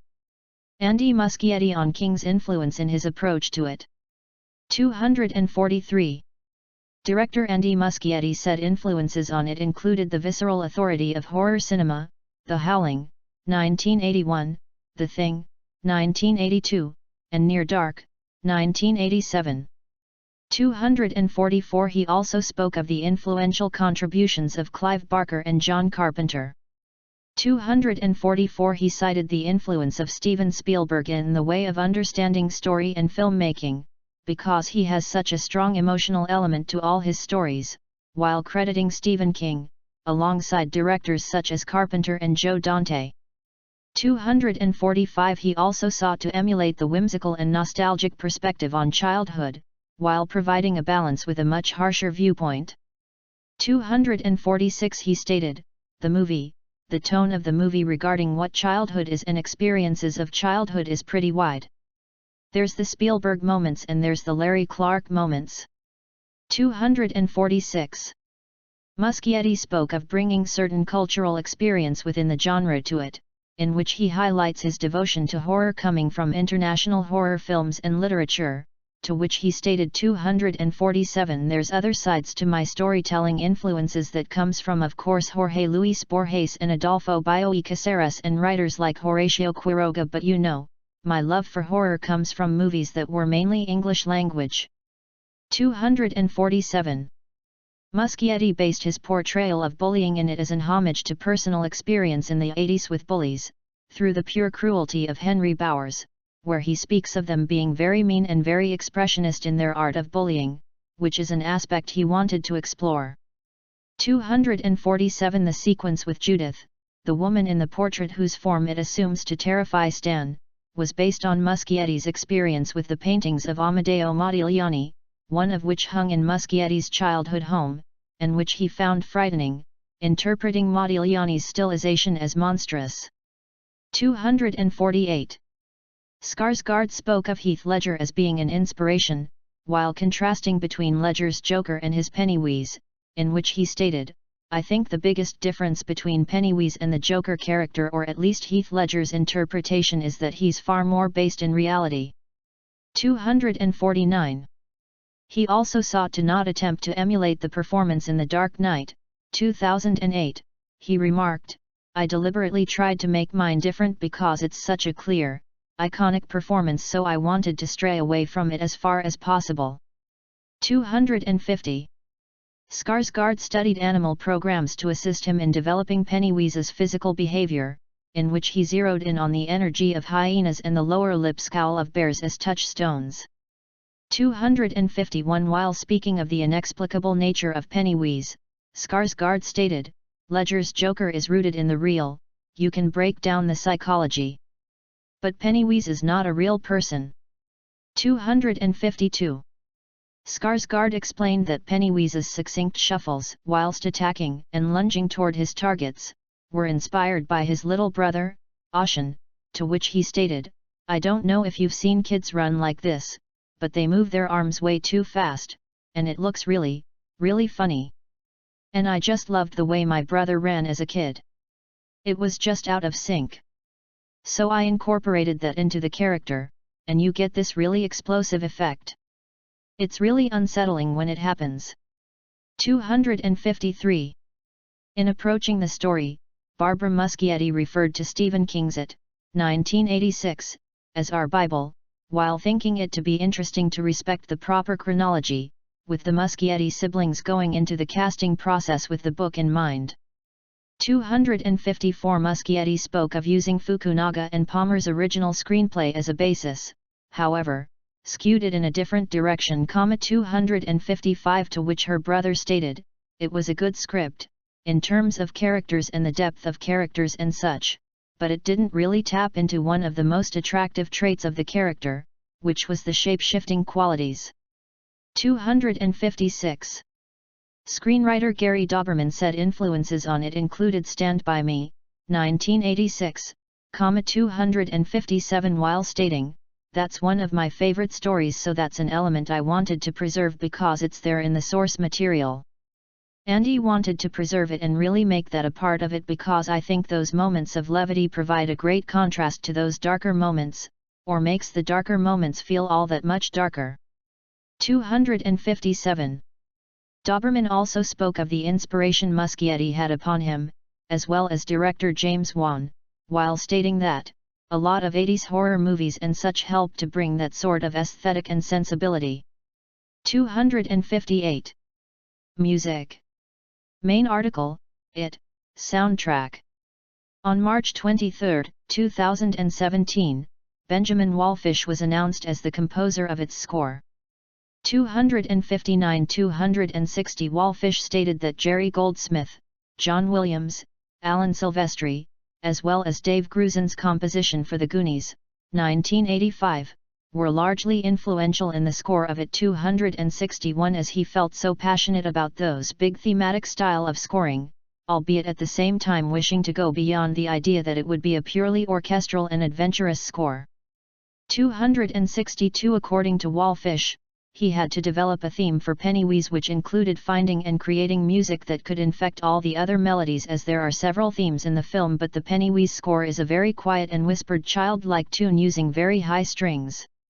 263. Wallfisch spoke of Pennywise's second theme, inspired by Skarsgård's portrayal. 263. In which he used the old children's song Oranges and Lemons, which had always disturbed him as a child. "We knew we wanted some kind of children's song to signify Pennywise's strange and demented inner monologue. I also very subtly used certain melodic fragments from it in other themes, for example the piano music that opens and closes the movie." 264. Release. Grauman's Chinese Theatre in Hollywood, California, hosted the world premiere showing of it. It premiered at Grauman's Chinese Theatre, on September 5, 2017, in Hollywood, California. 265. After screening as a preview at BFI South Bank in London, England on September 4, 2017. 266. 267. 268. While being selected to screen as the opening film of the Fantasy Film Fest in Munich, Germany on September 6. 269. 270. 271. It was released in 28 countries, including European nations, such as Russia and Netherlands, Middle Eastern nations, such as Israel and UAE, Latin America/Caribbean nations, such as Brazil and Panama, Australia and New Zealand on September 7. 272. 273. 15 countries including the United Kingdom, and additional European and Asian countries, including North America on September 8. 274. On September 9, the film screened at the Deauville American Film Festival in Deauville, France, where it opened in the official sidebar section, the premieres. 275. It was selected to screen at Downtown Taito International Comedy Film Festival in Tokyo, Japan on September 17. 276. The film was selected as the opening film of the Slash Film Festival in Vienna, Austria on September 21. 277. 278 ahead of its final bow in Italy on October 19, and in Japan on November 3, 2017. 279. On March 7, 2017, the title of the film was announced by Stephen King as Part 1 The Losers Club. 280. 281. On September 8, it opened in a total of 615 IMAX openings globally, of which 389 were in North America. 282. 283. A few days before its release, Variety reported the film broke Fandango's pre-sales record to become the top horror pre-seller of all time, eclipsing Paranormal Activity 3, 2011, as well as setting the record as the site's top pre-seller among September releases, beating Sully, 2016. 284. Variety also reported that MovieTickets.com stated that it accounted for 54.4% of all tickets sold through September 6. 285, with it selling 8x as many tickets as Annabelle, Creation, 2017, did through 2 days prior to opening, 6x The Conjuring 2's, 2016, totals with 2 days to opening, and 15x that of The Purge, election year, 2016, at the same point in the sales cycle. 286. The Wrap reported the film broke Fandango's sales record to become the top horror second-week seller of all time, eclipsing Get Out, 2017, by 2x as much. 287. Marketing. The official website for it debuted on August 31, 2016, introducing a marketing campaign and interactive layout to promote the film. 288. The website streamed the third trailer as well as containing a gallery, videos, and the 8-bit game It, Enter the Sewer. 289. On January 31, 2016, Muschietti, on his Instagram, posted a sketch that is thought to be the precursor to Pennywise's final look, to celebrate the pre-production getting underway. 290. 291. 292. Beginning from July 11, 2016, Muschietti posted a variety of missing person posters of children within the Derry area, including Betty Ripsome, Richie Tozier, Paul Greenberg, Jonathan Chan, and Tanya McGowan. 293. 294. Muschietti shared a photo of a missing person poster featuring Richie Tozier. The poster lists all of the characters' information, as part of its marketing campaign. The first official image for it debuted on July 13, 2016 to promote it, introducing the first look at Skarsgård's Pennywise the Dancing Clown 295 as well as an interview with Skarsgård, conducted by Anthony Breznican. 296. 297. Thomas Freeman of Maxim wrote that Skarsgård in full, terrifying costume, he's clearly got what it takes to fill King's most macabre, nightmare-inducing creation. 298. Chris Egertson of HitFix responded positively, stating the image to be an appropriately macabre look that doesn't deviate too radically from the aesthetic of Curry's Pennywise, dare I say, a more creepily seductive look to Skarsgård's version that was absent from Curry's interpretation. 299. On August 16, 2016, Entertainment Weekly released the full costume image of Skarsgård's Pennywise to promote it. 208, including an interview with costume designer Janie Bryant. 300. 301. JoeBLO.com's Damian Damaski was fond of the new design, though was understanding others being dismissive of it. Damaski also stated, one of the chief complaints is that it looked too automatically scary, and that one of the reasons Pennywise chooses his guise is to trick and lure children. 302. Dave Trumbore of Collider noted that this one's going to divide some folks. It's nowhere near as baggy or colorful as the one Tim Curry donned, but the new version certainly seems to have a lot more thought and intent behind its creation. 303.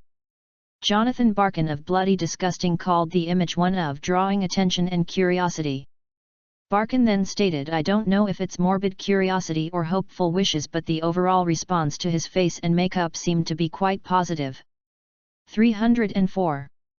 On March 9, 2017, Neha Aziz of SXSW announced that Muschietti is set to appear at a screening event titled, Face Your Fears, to share footage from it, while discussing his inspirations and influences.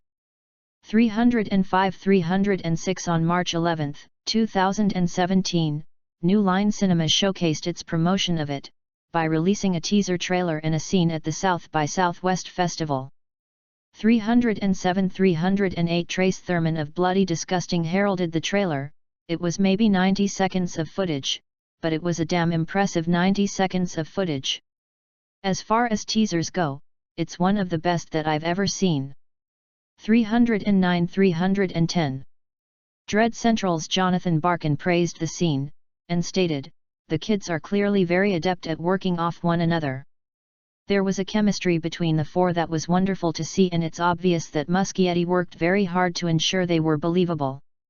311 Eric Vespa of Ain't It Cool News remarked that this one scene shows us the key traits of the bulk of the members of the Losers Club within one sequence. I loved it for that reason. 312 On March 28, 2017, New Line released a 139-second teaser trailer to promote it. 313 Following a 19-second trailer and the official theatrical release poster the prior day. 314 315 316 And for exhibitors at Cinemacon. 317 318 Tom Phillip of GQ heralded the trailer and its tonality by stating, "Dark corners everywhere and a pervading sense of absolute doom, even in the scenes where the creature isn't looming. That projector scene. Christ." 319 Michael Gold of the New York Times praised the trailer, and stated, "There's always tension in the sustained string chords of the soundtrack, and it imbues everything with suspense and darkness." 320 Wired's Brian Raftery spoke most highly of the trailer, to which he stated, "The teaser's scariest moment features no gore or gotchiness. Instead, it involves a misfiring slide projector and a barely discernible clown grin. Nothing in the It trailer feels like a cheap thrill, which is all the more thrilling." 321 IndieWire's William Earl reacted positively to the top-notch production design of Derry, Maine within the trailer. 322 The trailer reached 197 million views in its first 24 hours, setting a new record as the trailer with the most views in one day. 323-324 In addition to dethroning The Fate of the Furious, 2017, the trailer numbers surpassed previous records held by Beauty and the Beast, 2017, 50 Shades Darker, 2017, and Star Wars, The Force Awakens, 2015. 325-326 On May 7, 2017, a second teaser trailer, this one lasting 137 seconds, was shown at the MTV Movie and TV Awards in Los Angeles, California, to promote it. 327 328 329 with the new preview showcasing a snippet of the film where the Losers Club search for Pennywise's many victims. 330 331 332 Daniel Krebs of Rolling Stone felt snippet of the film was initially similar to Stand By Me, 1986, with the Losers Club playfully bantering about grey water. A series of scary images soon follow before the trailer ends on Pennywise doing unimaginable balloon tricks to lure a victim. 333 Matt Goldberg of Collider.com praised the trailer, and stated, "This new trailer really plays up the kids' role and their fears. It's a smart move, because if a sequel does come along, it's going to be looking at the kids as adults, so that aspect will be lost." 334 Digital Spy's Jack Tomlin spoke of the clarity in that director Muschietti's film will carry on down the creepy as hell vibe he gave the first trailer. 335 On July 13, 2017, Entertainment Weekly released a collection of new images and concept art such as Pennywise's lair to promote it, including commentary from director Andy Muschietti. 336, 337, 338, 339. On July 19, 2017, New Line Cinema showcased its promotion of it by releasing 3 reels of footage at San Diego Comic-Con 340, 341, 342 before an advanced screening of Annabelle, Creation, 2017. 343 on July 20, 2017, as part of Warner Bros.' marketing campaign, an IT-inspired virtual reality installation was brought to San Diego Comic-Con entitled Float, a cinematic VR experience, which was located at the interactive zone across from Petco Park until July 23. 344, 345, 346. On July 27, 2017, Warner Bros. Unveiled a third trailer to promote it. 347, 348. Caitlin Tiffany of The Verge wrote that the final 20 seconds of this trailer is a montage of nightmares, including a toilet full of blood. 349. Mike Miller of People of the trailer felt that one of the more disturbing new scenes revealed in the trailer introduces a room full of menacing clowns of all shapes and sizes. 350. Ryan Parker of The Hollywood Reporter wrote, "This trailer is wonderful in that I felt totally creeped out afterward, which is a nice change of pace. This trailer, however, makes my skin crawl, which is what King is the master of doing in his books." 351. On August 11, 2017, a 4-minute extended footage reel of it was attached to Prince of Annabelle, Creation, 2017, as part of its marketing campaign, which included an introduction by Stephen King, 1 month before release. 352, 353, 354. John Squires of Bloody Disgusting described Skarsgård as commanding the screen as Pennywise, turning in a performance that's likely going to remind many of the next level believably of Heath Ledger as the Joker in The Dark Knight, 2008. 355. Kofi Outlaw of Pop Culture wrote that Skarsgård excels at portraying Pennywise as thing not of this world, that is only pretending to take the shape of something comprehensible to the mind. All in all, it seems like we'll get a very good performance from Skarsgård. 356. On August 14, through to September 10, Warner Bros. And New Line Cinema announced a haunted house experience called The IT Experience, Neighbold House, located at Hollywood Boulevard and Vine Street, which featured immersive film-inspired scenes complete with authentic set props, to promote it. 357, 358. Reception. Box office. It grossed $328.8 million in the United States and Canada, and $373 million in other territories, for a worldwide total of $701.8 million, against a production budget of $35.40 million. 2-3. The $123.4 million earned worldwide in its opening weekend was the 29th largest of all time in the United States and Canada. 359. Deadline Hollywood calculated the net profit of the film to be $293.7 million, accounting for production budgets, P&A, talent participation, and other costs, against box office grosses and ancillary revenues from home media, placing it 5th on their list of 2017's most valuable blockbusters. 360. Theatrical run. With it playing in 4,103 theaters, it set the record for most venues for an R-rated film, surpassing Logan's, 2017, 4,071 theaters 361, as well as the record for the largest opening for an R-rated horror movie, improving on Alien, Covenant's, 2017, 3,761 theaters. 361. The film made $13.5 million from Thursday night previews, setting the record for highest amount for an R-rated film, besting Deadpool's, 2016, $12.6 million, an R-rated horror film, besting Paranormal Activity 3's $8 million, a September release 362, 363, 364, as well as the biggest Thursday preview for any of King's adaptations. 365. The film opened to $51 million on its first day, 366, breaking previous records for the highest opening R-rated, non-sequel horror film, besting The Conjuring's 2013, $41 million, and the highest opening Stephen King movie, besting 1408's 2007, $20 million. 367. The $51 million also gave it the biggest single-day opening for an R-rated movie of all time, dethroning Deadpool's $46,368,000 while nearly eclipsing Paranormal Activity 3's entire weekend gross of $52.6 million, which was the highest opening weekend gross for an R-rated horror film.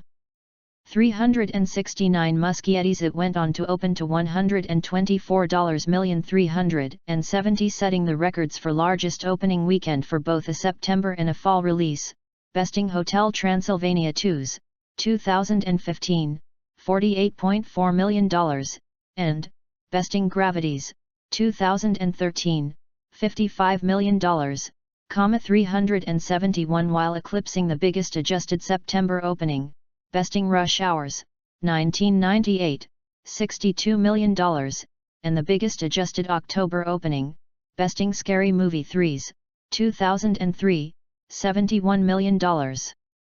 371. Other records set by the film include the largest opening weekend for an R-rated horror film, besting Paranormal Activity 3's 2011, $52.6 million, 372, the biggest theatrical debut in horror movie history, besting Hannibal's 2001, $58 million, 373, the biggest non-holiday/long weekend R-rated debut of all time, besting Logan's $88 million, 371, the cheapest movie ever to top $100 million in its debut weekend, besting The Twilight Saga, New Moons, 2009, $50 million budget, 371, becoming the second biggest debut for an R-rated film behind Deadpool's $132.4 million, the biggest opening for an R-rated movie based upon a book, besting 50 Shades of Grey's 2015, $85 million, 371, and the third highest opening of 2017, behind Beauty and the Beast and Guardians of the Galaxy Volume 2, while joining The Passion of the Christ, 2004, as the only film under $40 million to enter the biggest openers list. 371. Variety noted that the film's opening weekend could have been even greater if not for Hurricane Irma shutting down nearly 50% of Florida's theaters, a state that typically accounts for 5% of the country's box office grosses. 374. The film broke the record for the highest Monday that the month of September has ever seen with $8.8 million, besting The Sixth Sense, 1999, $6.37 million, 375, the biggest Monday ever for an R-rated horror and slash or scary movie. 376, while breaking the record for the highest Tuesday that the month of September has ever seen with $11.4 million, besting Sully's $4.8 million, 377, the highest Tuesday for a horror film, besting The Conjuring's $5.6 million, 378, and the second biggest single Tuesday for an R-rated horror film, behind The Omen's 2006, $12.6 million. 379. The film went on to bring in $7.9 million to attain the biggest Wednesday in September history and the biggest Wednesday for an R-rated horror movie. 380, while becoming the record holder for any horror film on a Thursday in September with $7.2 million. 381. The film became the highest-grossing Stephen King horror film ever in North America and worldwide, even adjusted for inflation, besting The Shining's 1980, $145 million. 382. It went on to open to $60 million, setting the records for the largest second opening weekend for a September release, while also pushing the domestic total to $218.7 million to become the highest-grossing September film of all time, besting Crocodile Dundee's 1984, $174.8 million. 383. The film went on to become the highest-grossing film ever between the Labor Day to November frame. 384. 385. Muschietti's It went on to earn to $236.3 million domestic, setting the records for highest-grossing horror film of all time in unadjusted domestic gross, besting The Exorcist's 1973, $232.9 million, 386. The highest-grossing horror in unadjusted worldwide gross, besting The Exorcist's $441 million, 387, while becoming the biggest Stephen King adaptation ever in North America for adjusted gross, besting The Green Mile's 1999, $233 million. 388. In its third weekend, it was dethroned by newcomer Kingsman, The Golden Circle, finishing second at the box office with $30 million. 389. On September 28, it passed the $500 million mark, becoming the 176th film to do so, while becoming second biggest movie ever starring a clown behind The Dark Knight, 2008. 390. 391. In its fourth week, the film initially made a projected gross of $17.3 million, apparently retaking its top spot at the box office ahead of Kingsman, The Golden Circle, $17 million. 392. However, the actual results had the film finishing in second by a gross of $16.90 million to Kingsman's $16.93 million, while beating out newcomer American Made, 2017, $16.8 million. 393. The film continued to hold well in the following weeks, making $10 million and $6.1 million in its fifth and sixth weeks, finishing a respective third and fourth at the box office. 394. International run. Internationally, the film was released on approximately 10,560 screens. 395. By September 10, it opened in 46 markets, breaking opening first-day records in various key countries. 396. It grabbed $16.1 million on its opening day, bringing its cumulative gross to $25.7 million, debuting at first place in virtually all the markets. 397. It broke opening day records for a horror film in the United Kingdom, $4.6 million, Brazil, $1.9 million, Russia, $1.3 million, Australia, $1.1 million, Spain, $1 million, Holland, $270,000, and in 5 other countries across Eastern Europe. 398. Other markets which generated large opening days were South Korea, $554,000, and the United Arab Emirates, $360,000. 398. IMAX generated $10 million globally, which makes it Warner Bros.' best ever worldwide September play, while also becoming IMAX's best opening in any September in history. 396. After the 9 days, it had a total gross of $152.6 million from 10,560 screens in 56 markets, while dominating Mexico, $13.85 million, on 4,300 screens, while breaking various records in the market. 399. As of September 24, the largest markets outside of the United States and Canada were the UK, $34.5 million, Mexico, $21.1 million, Russia, $16.6 million, Australia, $14.9 million, and Brazil, $14.5 million, with new record-breaking opening in France, $6.3 million, and Argentina, $4.1 million. 400. The film opened in Germany, $11.6 million, and Greece, $756,000, breaking records for Wednesday night previews, the biggest opening for a horror film, and the top Warner Bros. Film thus far in their respective markets.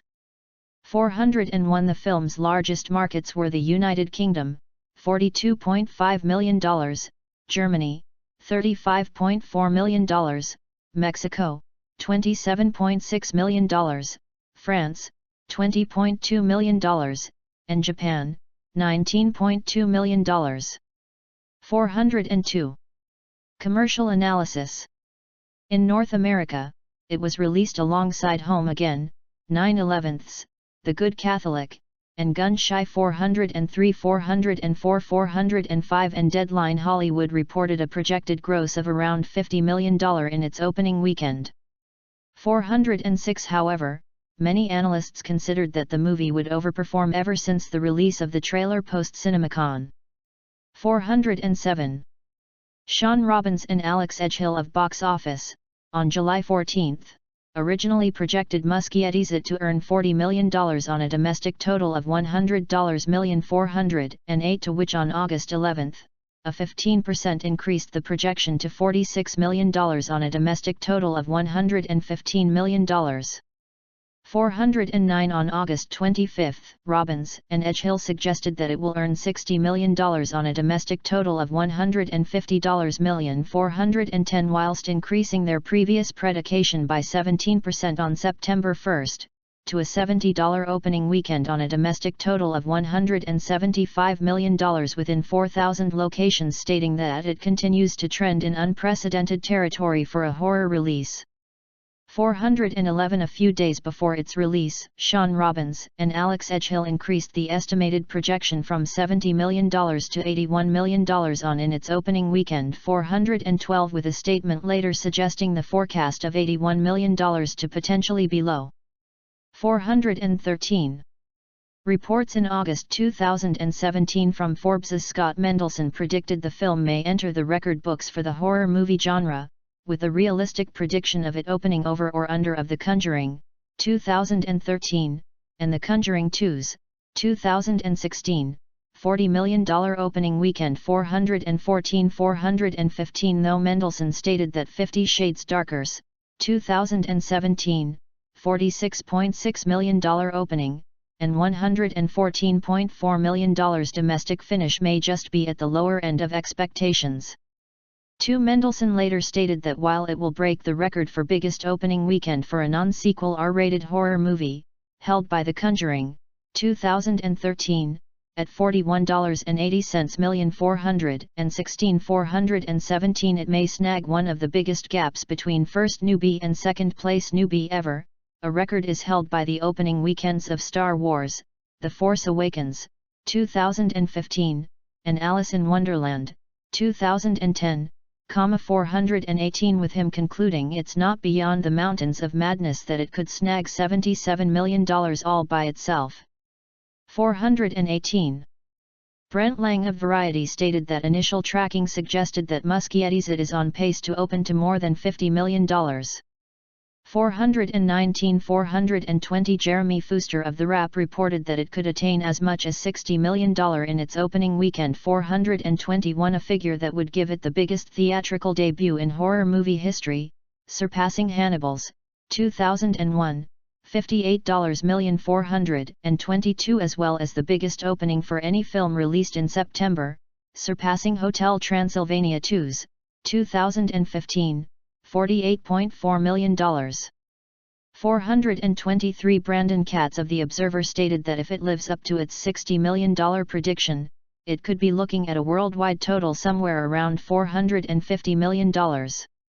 424. In August, CO editor-in-chief of Deadline.com Michael Fleming suggested that the film could exceed a $70 million opening weekend, and even hit $80 million at the box office. 425. CS Strobridge of The Numbers estimated that the film would be a box office success, suggesting Muschietti's film to be the biggest hit of the month and dominating the box office in its respective weekend of release. 426. Strobridge stated that if the buzz of reception increases, then a $60 million opening weekend and $160 million total becomes more likely, with Strobridge remarking that it may even become the all-time highest-grossing film released in September, a record currently held by Crocodile Dundee, 1986. 426. Strobridge remarked that Annabelle, Creation may lose over 1,000 theaters the day it comes out. 427. By the week of its release, estimates were raised to $60-70 million in domestic ticket sales. 428-429. Box office analyst Gaich Pandya spoke of its firepower, in which it had earned very good reviews from film critics, as well as the taking into account of the historical lucrativeness for horror movies during the October period, with Pandya suggesting a $62 million opening weekend. 430. On September 5, Brad Brevet of Box Office Mojo stated that its film had arrived at the right time, whilst arriving on the heels of the two worst weekends of the year thus far. He also stated that he's forecasting an $85 million opening for it, with anything higher not being a surprise. 361. The Hollywood Reporter reported that Warner Brothers insiders are being more cautious by stating the figure $60 to $65 million, noting the sluggish marketplace, the fact that September has never been known for huge openings, as well as its R rating. 431-432. Anita Bush and Anthony D'Alessandro of Deadline.com reported that Muschietti's It could run past $90 million, with some trackers looking at $100 million in the film's opening weekend. 282. Critical response. Critics particularly praised Bill Skarsgård's portrayal of Pennywise. It received praise for its performances, direction, screenplay, cinematography, and musical score. 433. On review aggregator Rotten Tomatoes, the film holds an approval rating of 85% based on 387 reviews, with an average rating of 7.30/10. The site's critical consensus reads, "Well acted and fiendishly frightening with an emotionally affecting story at its core, it amplifies the horror in Stephen King's classic story without losing touch with its heart." 434. Metacritic, another review aggregator, assigned the film a weighted average score of 69 out of 100, based on 49 critics, indicating generally favorable reviews. 435. Audiences polled by CinemaScore gave the film an average grade of B+ on an A and to F scale, while those at PostTrack gave it an overall positive score of 85% and a 64% definite recommend. 436-437. Vanity Fair 438, Salon 439 and IndieWire 440 among others, pegged it as an Oscar contender. 441-442. Sinead Brennan of Root, awarding 4 out of 5 stars, described it as a film that is just beautiful to look at, while you sit on the edge of your seat waiting for the next scare. 443. She praised the performances, cinematography, and production value, whilst speaking of Skarsgård as chilling perfection, whose manic energy and presence which brings a level of unease and intensity to proceedings that is just incredible. 443. With Brennan feeling Skarsgård's performance was career-defining, and deserving to be considered for awards season. 443. Ben Child of The Guardian described Skarsgård as a revelation, while stating, "There may be something of Heath Ledger's Joker, and a Depression-era New York gangsterism to Skarsgård's vowels, but his ability to go from quiet, leering menace to nightmarish attack mode in a split second is a big part of the appeal." 444. Richard Roper of the Chicago Sun-Times spoke most highly of Skarsgård's performance, with him writing, "Skarsgård's Pennywise shows up only sparingly, and that's a wise choice. To be sure, it's a strong performance, and the clown is a worthy successor to all the great scary clowns in movie history." 445. Peter Travers of Rolling Stone wrote, "That evil clown Pennywise, a spectacularly scary Bill Skarsgård, is the stuff of nightmares." 446. San Francisco Chronicle's Peter Hartlaub granted the film a maximum score of 4 stars, stating that Muschietti understands the Spielbergian rule, that creating a recognizable and convincing backdrop makes the supernatural thing in the foreground feel tangible and believable, while praising Skarsgård and the young cast's performances. 447. Ryan Porter of the Toronto Star felt Wolfhard to be charming in what could have been just another nerd role, proving his breakout performance on Stranger Things was more than beginner's luck. 448. In his review for the St. Louis Post-Dispatch, Calvin Wilson wrote, "Muschietti conjures an atmosphere of dread that allows for the occasional burst of humor. He continued by praising the performances of Muschietti's young cast, citing Lillis, whose spunky charisma brings to mind Scarlett Johansson and Emma Stone. 449. Maria Shulo of the Pittsburgh Post-Gazette wrote, Dylan Grazer and Lillis are standouts among a pretty good bunch of child actors. 450. Tasha Robinson of The Verge praised all 7 of the central children, saying each are well cast and give strong performances in the film. 451. She also said Ray Taylor's portrayal of Ben Hanscom is surprisingly tender and nuanced, Skarsgård seemed like a real threat as Pennywise, and that Lillis is close to heartbreaking as Beverly Marsh. 451. Christy Lemire of RogerEbert.com wrote that despite the many terrifying moments they endure in their quest scenes that will leave you trembling and giggling at once, it is even more powerful in the warm, easy camaraderie between its young stars. 452. Lemire praised the well-chosen cast, saying that combination of tones from the performances make the film work. 452. She spoke of Skarsgård as working well, as he doesn't appear to be laboring so hard to frighten, and that Lillis displays a star-making performance. 452. Mark Savlov of the Austin Chronicle heralded the film, its director and screenwriters, by stating, Muschietti and screenwriters Palmer, Fukunaga, and Dauberman have managed the translation to the big screen nearly as well as Rob Reiner did with Stand By Me, 1986. 453. Entertainment Weekly journalist Chris Nashawati summarized it as essentially 2 movies. The better by far is the one that feels like a darker Stand By Me, 1986, a nostalgic coming-of-age story about 7 likable outcasts riding around on their bikes and facing their fears together. 454. Tim Grierson of Screen International spoke highly of Claude Pear and Chung Chung-hoon's ability to drape the horror scenes in a clammy atmosphere, without seeming too far removed from the otherwise realistic portrayal of racism, sexual humiliation, and bullying of Muschietti's piece. 455. Katie Rife, writing for the AV Club, commended Chung's cinematography as succeeding at giving the film a richness and texture that's far beyond that of most Hollywood films, let alone horror films. 456. The film, however, was not without criticism, as some critics were disappointed with the film's implementation of jump scares. 457. Michael Phillips of the Chicago Tribune noted the film's diminishing returns of one jump scare after another, writing that nearly every scene begins and ends the same way, with a slow build leading up to a kaawam sound effect.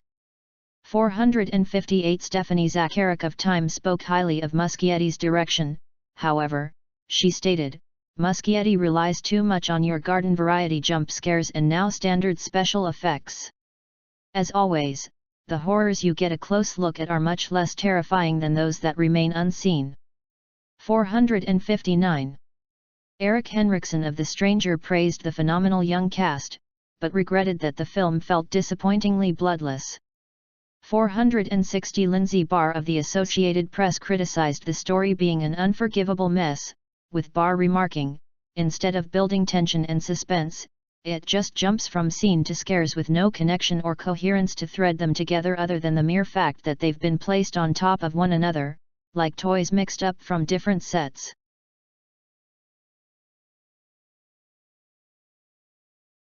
Hello dear friends. Today movie review in it. It, titled On Screen as It Chapter 1, is a 2017 American supernatural horror film directed by Andy Muschietti and written by Chase Palmer, Cary Fukunaga, and Gary Dauberman. It is the first of a 2-part adaptation of the 1986 novel of the same name by Stephen King, primarily covering the first chronological half of the book. It is the first film in the It film series as well as being the second adaptation following Tommy Lee Wallace's 1990 miniseries. 456 starring Jaeden Lieberher and Bill Skarsgård, the film was produced by New Line Cinema, KatzSmith Productions, Lin Pictures, and Vertigo Entertainment. 7/8 The film, set in Derry, Maine, tells the story of the Losers Club, Lieberher, Sophia Lillis, Jack Dylan Grazer, Finn Wolfhard, Wyatt Oleff, Chosen Jacobs, and Jeremy Ray Taylor, a group of 7 outcast children who are terrorized by the eponymous being which emerges from the sewer and appears in the form of Pennywise the Dancing Clown, Skarsgård, only to face their own personal demons in the process. Development of the theatrical film adaptation of it began in March 2009 when Warner Bros. Started discussing that they would be bringing it to the big screen, with David Kojanek planned to direct, before being replaced by Fukunaga in June 2012. After Fukunaga dropped out as the director in May 2015, Muschietti was signed on to direct the film in June 2015. He talks of drawing inspiration from 1980s films such as The Howling, 1981, The Thing, 1982, The Goonies, 1985, Stand By Me, 1986, and Near Dark, 1987, and cited the influence of Steven Spielberg. During the development, the film was moved to New Line Cinema Division in May 2014. Principal photography began in Toronto on June 27, 2016, and ended on September 21, 2016.